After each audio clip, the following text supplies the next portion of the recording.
On our wedding day, we promised to be loving, kind, faithful, to comfort in sickness and in health, for better or for worse. And sometimes it gets worse. Don't raise your hand. The honeymoon is that brief period of time between I do and you'd better. The bride to her new husband said, "There you are, darling, my first cooked meal, just like you better like it."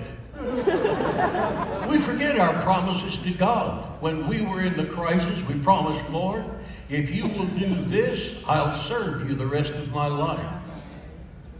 That's not the way to pray. When your child was in the hospital, you promised, "Lord, heal my child Ann."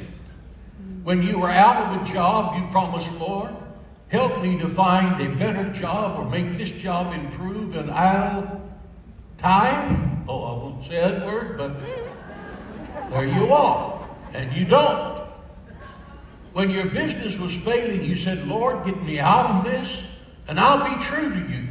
You should be true to him anyway. Never.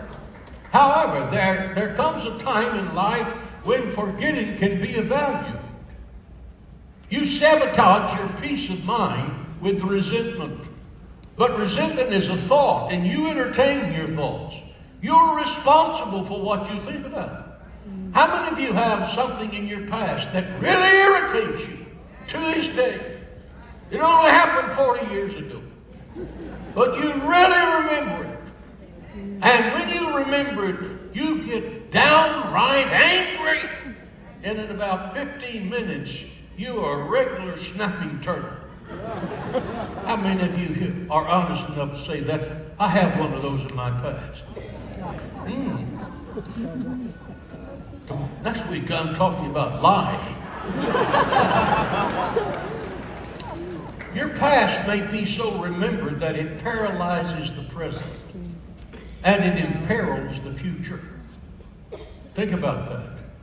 It paralyzes the present and it imperils your future. We may brood over the past, its failures, its losses, its reversals, its disappointments, until the spirit within us droops and dies.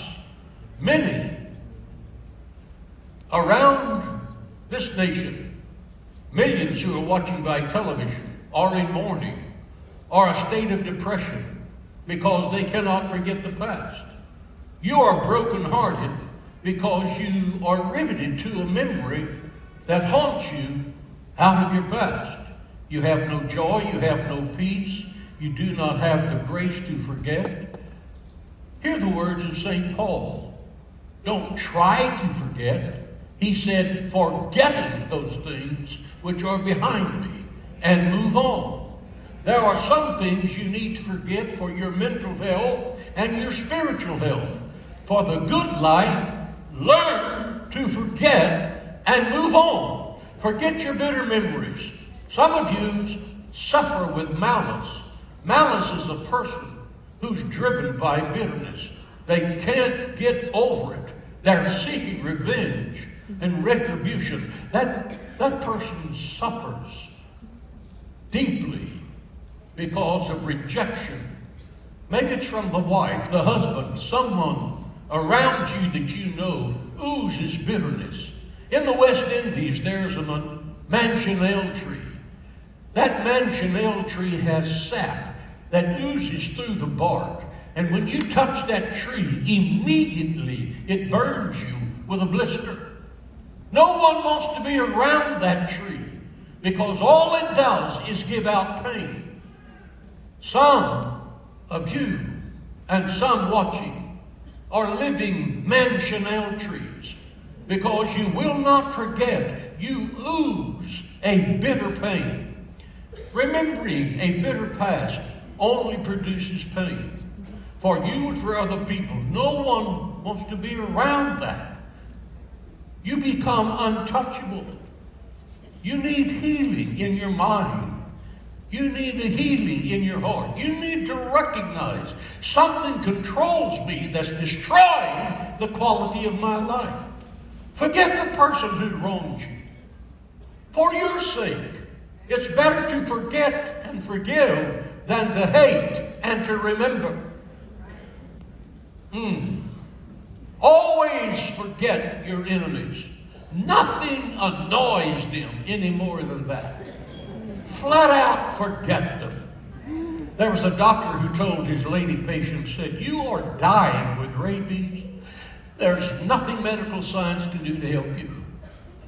You need to draw up your will." The lady asked for a pen and pad and a pencil. And she took the pen and the legal pad and she wrote, and she wrote, and she wrote. And the doctor said, "My, that's the longest will I've ever seen in all of my years of medicine."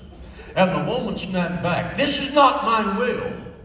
This is a list of people I'm going to bite when I get out of here."